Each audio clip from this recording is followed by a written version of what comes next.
नमस्कार दोस्तों, मेरा नाम गौरव है और मैं स्वागत करता हूं आपका हमारे YouTube चैनल हॉरर स्टोरी पर। दोस्तों, अंधेरे में कुछ चीजें हमें देख रही होती हैं, लेकिन हमें उनका एहसास तब तक नहीं होता जब तक बहुत देर ना हो जाए।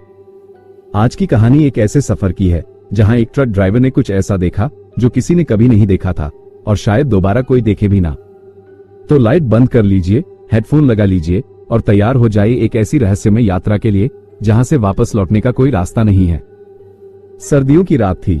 हाईवे के किनारे बने छोटे से ढाबे पर ट्रक ड्राइवरों की भीड़ जमा थी। धुएं से भरी हवा में अदरक वाली चाय की खुशबू घुली हुई थी। कुछ ड्राइवर अपनी गाड़ी में आराम कर रहे थे तो कुछ टायर के पास बैठकर बीड़ी सुलगा रहे थे। ढाबे की मध्यम रोशनी में पुराने फिल्मी गाने बज रहे थे जो माहौल को और भी रहस्यमय बना रहे थे। शंकर, जो खुद एक अनुभवी ट्रक ड्राइवर था, अपने कुछ साथियों के साथ एक लकड़ी की बेंच पर बैठा चाय की चुस्कियां ले रहा था। बातचीत का दौर जारी था और किस्सों कहानियों का सिलसिला चल रहा था। अचानक ही रमेश, जो सबसे ज्यादा बातूनी था, बोला, अरे शंकर भाई, तुम तो कई सालों से इस हाईवे पर ट्रक दौड़ा रहे हो। कुछ अजीबोगरीब किस्सा तो तुम्हारे साथ भी हुआ होगा। शंकर, जो अब तक चुपचाप चाय पी रहा था, हल्का सा मुस्कुराया और फिर गहरी सांस लेते हुए बोला, हुआ तो बहुत कुछ है, लेकिन एक वाकया है जो मैं कभी नहीं भूल सकता। क्या हुआ था? राजू ने उत्सुकता से पूछा। शंकर ने धीरे से कप टेबल पर रखा और चारों ओर देखा। बाकी ड्राइवर भी उनकी बातचीत में दिलचस्पी लेने लगे थे। माहौल में अचानक एक अजीब सी गंभीरता आ गई। ये बात पिछले साल की है, शंकर ने कहना शुरू किया। दिसंबर की एक सर्द रात थी। घना कोहरा फैला हुआ था और मैं दिल्ली से लखनऊ की तरफ सामान लेकर जा रहा था। रात के करीब 2 बजे होंगे जब मैंने हाईवे पर अकेली खड़ी एक लड़की को देखा। इतना सुनते ही कई ड्राइवरों ने एक दूसरे की ओर देखा। हाईवे पर रात में खड़ी अकेली लड़की, ये बात ही अजीब थी, लेकिन शंकर की आंखों में उस रात का डर अब भी ताजा था। वो लड़की दिखने में बहुत सामान्य थी, शंकर ने आगे कहा। लंबे बाल, साधारण सलवार कुर्ता और चेहरे पर हल्की उदासी। वो सड़क किनारे खड़ी थी, जैसे किसी सवारी का इंतजार कर रही हो। मैं पहले तो आगे बढ़ गया, लेकिन कुछ दूर जाकर मेरा दिल नहीं माना। इतनी ठंडी रात में इस सुनसान हाईवे पर एक लड़की अकेली क्यों खड़ी होगी? मैंने ट्रक रोका और रिवर्स गियर में लाकर उसके पास गया। सभी ड्राइवर अब पूरी तरह से उसकी कहानी में डूब चुके थे। जब मैंने उससे पूछा कि इतनी रात में यहां क्या कर रही हो, उसने बस धीरे से कहा, मुझे आगे तक छोड़ दोगे? मैंने दरवाजा खोला और वो ट्रक में चढ़ गई। शंकर के ये कहते ही ढाबे पर एक गहरी चुप्पी छा गई। दूर कहीं एक कुत्ते के भौंकने की आवाज आ रही थी। बस यहीं से शुरुआत हुई एक ऐसी रात की जिसे मैं आज तक भूल नहीं पाया, शंकर ने कहा और फिर एक लंबी सांस ली। ढाबे पर बैठे साथी ट्रक ड्राइवरों की आंखें शंकर पर टिक गईं। सभी चुपचाप उसकी कहानी सुन रहे थे। चाय के कुल्हड़ आधे से ज्यादा खाली हो चुके थे, लेकिन किसी को उनकी सुध नहीं थी। शंकर ने अपनी बीड़ी बुझाई, गहरी सांस ली और आगे कहना शुरू किया। जब वो लड़की ट्रक में बैठी तो मुझे एक अजीब सा एहसास हुआ, शंकर ने धीमी आवाज में कहा। जैसे कुछ अनजाना, कुछ असामान्य होने वाला था, लेकिन मैंने उस समय इस पर ज्यादा ध्यान नहीं दिया। हाईवे पूरी तरह सुनसान था। दूर दूर तक कोई दूसरा वाहन नहीं दिख रहा था। ट्रक के हेडलाइट्स घने कोहरे को चीरते हुए आगे बढ़ रहे थे, लेकिन कुछ मीटर आगे के अलावा कुछ भी नजर नहीं आ रहा था। ट्रक के भीतर सिर्फ इंजन की गड़गड़ाहट और टायरों की सड़क से रगड़ने की आवाज थी। कहां तक जाना है? शंकर ने लड़की से पूछा। बस थोड़ा आगे, लड़की ने धीरे से जवाब दिया। उसकी आवाज हल्की मगर भावशून्य थी। शंकर को उसकी आवाज में एक ठंडापन महसूस हुआ, लेकिन उसने सोचा कि शायद वह थकी हुई होगी। वो लड़की अपने दुपट्टे को कसकर पकड़कर बैठी थी। उसके हाथ ठंडे थे, जैसे बर्फ पर रखे हों। इस वक्त तुम यहाँ क्या कर रही थी? शंकर ने फिर पूछा। लड़की ने कोई जवाब नहीं दिया। वो खिड़की से बाहर अंधेरे में देख रही थी। कोई इंतजार कर रहा है तुम्हारा? इस बार लड़की ने हल्का सा सिर हिलाया। हाँ, लेकिन वो आ नहीं पाए। शंकर को उसकी बात कुछ अजीब लगी। उसने सोचा कि शायद वह किसी के इंतजार में थी और अब मजबूरी में लिफ्ट ले रही है। लेकिन फिर भी इतनी ठंडी रात में इस सुनसान हाईवे पर वह अकेली क्यों थी? जैसे जैसे ट्रक आगे बढ़ता गया, शंकर को महसूस होने लगा कि कुछ सही नहीं है। ट्रक की केबिन के भीतर ठंड बढ़ने लगी थी, जबकि हीटर चल रहा था। उसने अपनी जैकेट को और कसकर लपेट लिया। लड़की अब भी खिड़की के बाहर देख रही थी, लेकिन उसकी आंखें बहुत गहरी और भावहीन लग रही थी। क्या तुम यहाँ की रहने वाली हो? लड़की ने इस बार सिर हिलाया। मैं यहीं थी, बहुत सालों पहले। शंकर को उसकी बात कुछ समझ नहीं आई। उसने सोचा शायद वो कहना चाह रही है कि वह यहाँ पहले रहती थी। कुछ मिनटों तक दोनों के बीच खामोशी बनी रही। फिर लड़की ने धीमी आवाज में कहा, ये रास्ता बहुत खतरनाक है, लोग यहाँ अक्सर खो जाते हैं। शंकर ने चौंक कर उसकी तरफ देखा। क्या मतलब? लड़की ने उसकी ओर देखा, उसकी आंखों में अजीब चमक थी। बस, कई लोग यहां से गुजरते हैं, लेकिन सब मंजिल तक नहीं पहुंच पाते। शंकर के शरीर में एक सिहरन दौड़ गई। ट्रक करीब 10 किलोमीटर आगे बढ़ चुका था। शंकर अब धीरे धीरे बेचैन महसूस करने लगा था। लड़की अब भी चुप थी। आखिर उसने पूछ ही लिया, कहां उतारना है तुम्हें? लड़की ने धीरे से कहा, बस आगे, मोड़ के पास। शंकर ने सिर हिलाया और सड़क पर ध्यान दिया। कुछ मिनट बाद जब वो मोड़ के पास पहुंचा तो उसने ट्रक धीमा किया और लड़की की तरफ देखा, पर वह वहां नहीं थी। सीट खाली थी। ट्रक में सिर्फ सन्नाटा था। शंकर का हाथ अचानक ठंडा पड़ गया। उसका दिल तेजी से धड़कने लगा। क्या? उसने जल्दी से ट्रक रोक दिया और चारों ओर देखा। लड़की गायब थी, लेकिन ट्रक का दरवाजा बंद था। अगर वो उतरी होती तो दरवाजा खुलने और बंद होने की आवाज आती, पर ऐसा कुछ भी नहीं हुआ था। शंकर की सांसें तेज हो गईं। उसने शीशे में पीछे की सीट को देखा, लेकिन वहां सिर्फ खालीपन था। तभी उसने अपने बाजू पर कुछ महसूस किया, जैसे किसी ने हल्का सा छू लिया हो। एक ठंडी, बर्फ जैसी हवा उसके कान के पास से गुजरी और किसी की हल्की हंसी सुनाई दी। अब तुम भी मंजिल तक नहीं पहुंच पाओगे। शंकर की रूह कांप गई। उसने तुरंत ट्रक का दरवाजा खोला और नीचे कूद पड़ा। पर जब उसने चारों तरफ देखा तो वहां कोई नहीं था। केवल अंधेरा, कोहरा और एक गहरी खामोशी। उसके पैरों के पास जमीन पर नमी थी, जैसे वहां किसी ने अभी अभी कदम रखे हों, लेकिन वहां कोई निशान नहीं था। ढाबे पर बैठे ट्रक ड्राइवरों की आंखें शंकर पर टिक गईं। कोई कुछ बोल नहीं रहा था।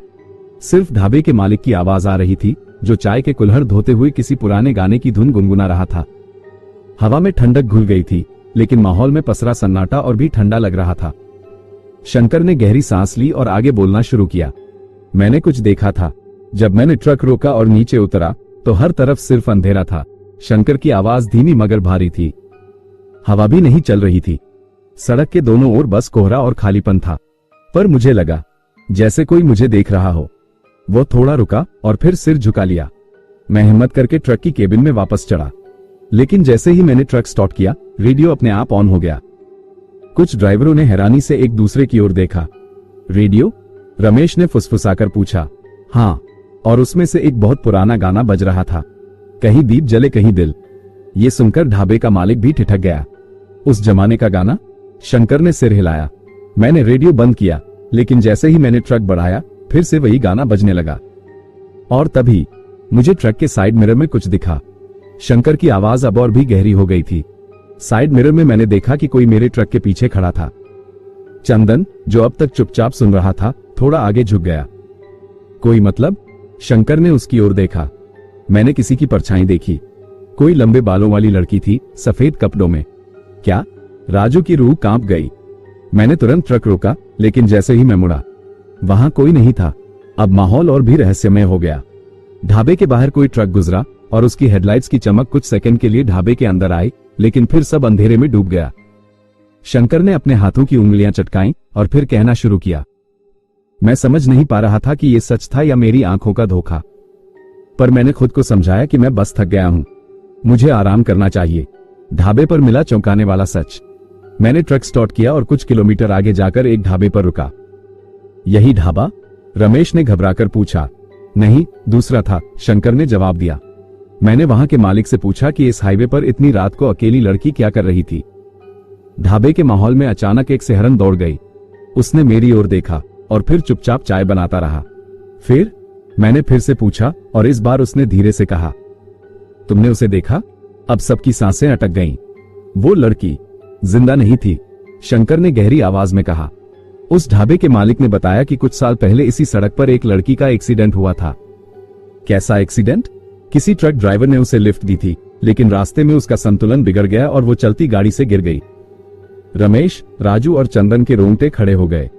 और तब से जो भी ड्राइवर रात में इस सड़क से गुजरता है, वो उसे वही खड़ी देखता है, उसी मोड़ पर जहां उसका एक्सीडेंट हुआ था।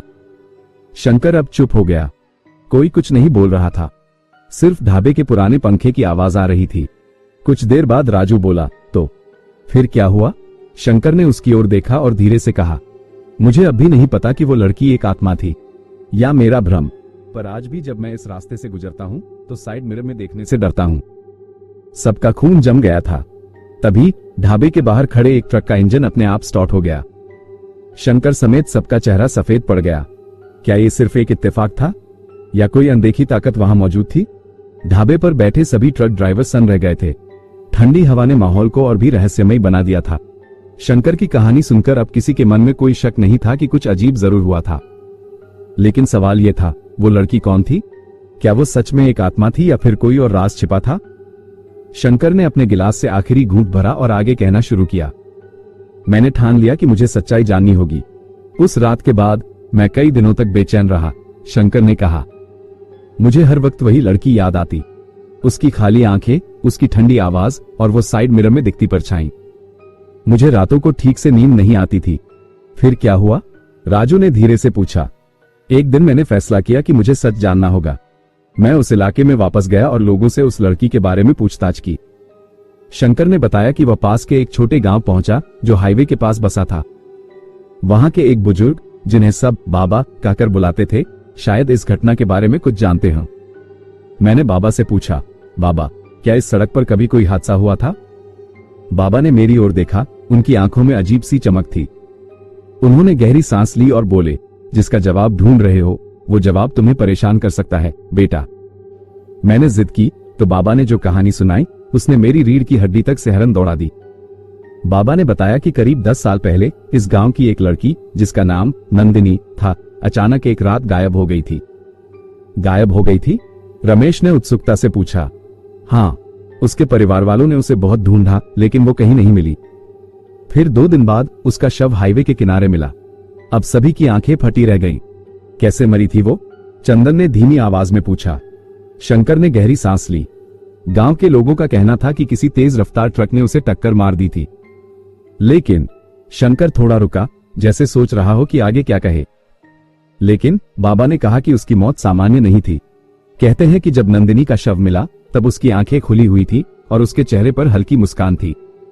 रमेश ने घबराकर चारों ओर देखा। मुस्कान? हाँ, शंकर ने सिर हिलाया। बाबा ने कहा कि वो लड़की किसी का इंतजार कर रही थी और जब वो मर गई तब भी उसकी आत्मा वहीं अटकी रह गई। अब ढाबे के माहौल में अजीब सी घुटन महसूस होने लगी थी। गांव के कई लोगों का कहना था कि उन्होंने रात के अंधेरे में उसे सड़क किनारे खड़े देखा था और कई ट्रक ड्राइवरों ने बताया कि उन्होंने उसे लिफ्ट दी थी। पर कुछ देर बाद वो अचानक गायब हो गई। यानी वही लड़की? राजू ने हकलाते हुए कहा। शंकर ने सिर हिलाया। हाँ, और जिसने भी उसे देखा था उसके साथ कुछ न कुछ अजीब जरूर हुआ था। बाबा ने मुझे चेतावनी दी थी कि अगर मैंने उसे देख लिया है तो अब वो मुझसे कभी दूर नहीं जाएगी। क्या मतलब? शंकर ने ढाबे के मालिक की ओर देखा, जिसने अब तक एक शब्द भी नहीं कहा था। बाबा ने कहा था कि उसकी आत्मा जिसे देख ले वो शख्स हमेशा महसूस करेगा कि कोई उसे देख रहा है। अब सबकी सांसें थम गईं। शंकर ने धीरे से कहा, और ये बात सच निकली, वो अब भी मेरे साथ है। जब से वो घटना हुई है कई बार ऐसा हुआ कि मैंने ट्रक के शीशे में उसकी परछाई देखी। राजू ने झटके से अपनी कुर्सी पीछे खिसका ली। क्या अब भी? शंकर चुप हो गया। उसकी आंखें धीरे धीरे ढाबे के कांच की खिड़की की ओर गईं। राजू और रमेश ने भी उधर देखा। खिड़की के बाहर सिर्फ अंधेरा था, पर ऐसा लग रहा था जैसे वहां कोई खड़ा हो। कोहरा हल्का हल्का हिल रहा था, जैसे कोई परछाई उसमें छिपी हो। सभी की सांसें अटक गईं। ढाबे के भीतर सन्नाटा छा गया था। कोई भी कुछ बोलने की हिम्मत नहीं कर रहा था।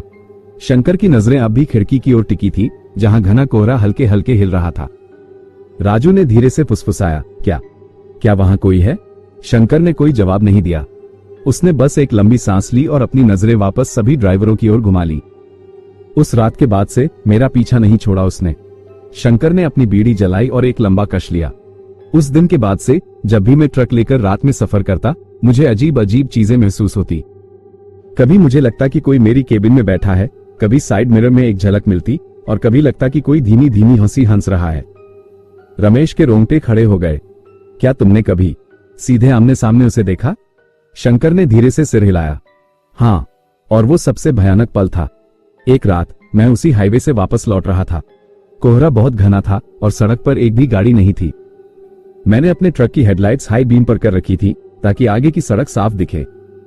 लेकिन फिर अचानक शंकर ने गहरी सांस ली और अपनी आवाज धीमी कर ली। मेरी हेडलाइट्स के सामने एक परछाई उभरी। राजू और रमेश ने घबराकर उसकी ओर देखा। वो वहीं खड़ी थी, ठीक सड़क के बीचों बीच। ढाबे में बैठे सभी ड्राइवरों के दिल की धड़कन तेज हो गई। मैंने ट्रक रोकने की कोशिश की, लेकिन ब्रेक फेल हो चुके थे। अब तो ढाबे का मालिक भी चौंक गया। ट्रक सीधे उसकी तरफ बढ़ रहा था और मैं कुछ भी नहीं कर पा रहा था।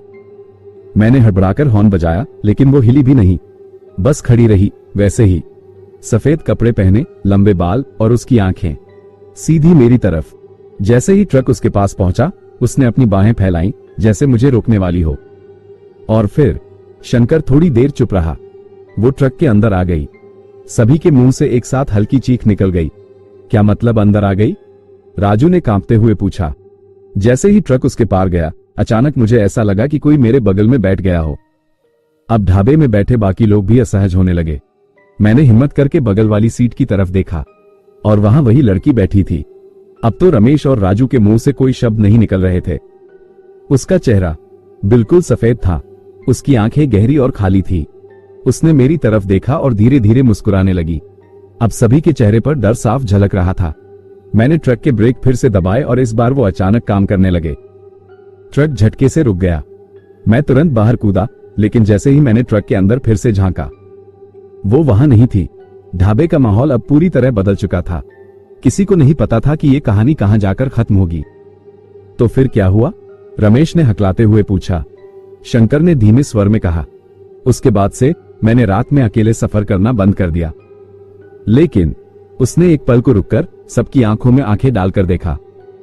आज भी जब मैं इस सड़क से गुजरता हूं, तो मुझे ऐसा लगता है कि कोई मुझे देख रहा है। कभी कभी मुझे ट्रक के मिरर में एक परछाई दिखती है, और कभी कभी वो थोड़ा झुका और धीरे से फुसफुसाया। मुझे ऐसा लगता है जैसे कोई मेरे कान के पास आकर धीमी हंसी हंस रहा हो। अब कोई भी ढाबे में कुछ बोल नहीं रहा था। सबने अनजाने में अपने आसपास देखने की कोशिश की, जैसे जांच रहे हों कि कहीं कोई छाया तो नहीं। तभी ढाबे के बाहर खड़े एक ट्रक की हेडलाइट्स बिना किसी वजह के ऑन हो गईं। सभी उछलकर खड़े हो गए। शंकर ने कोई प्रतिक्रिया नहीं दी। उसने बस धीरे से कहा, कभी कभी कुछ सच्चाइयां हमें खुद ही ढूंढ लेती हैं। ढाबे में सन्नाटा था। किसी की हिम्मत नहीं हो रही थी कि बाहर जाकर देखे कि ट्रक की हेडलाइट्स खुद ब खुद कैसे जल गईं। राजू, रमेश और बाकी ड्राइवरों के चेहरे पर डर साफ झलक रहा था।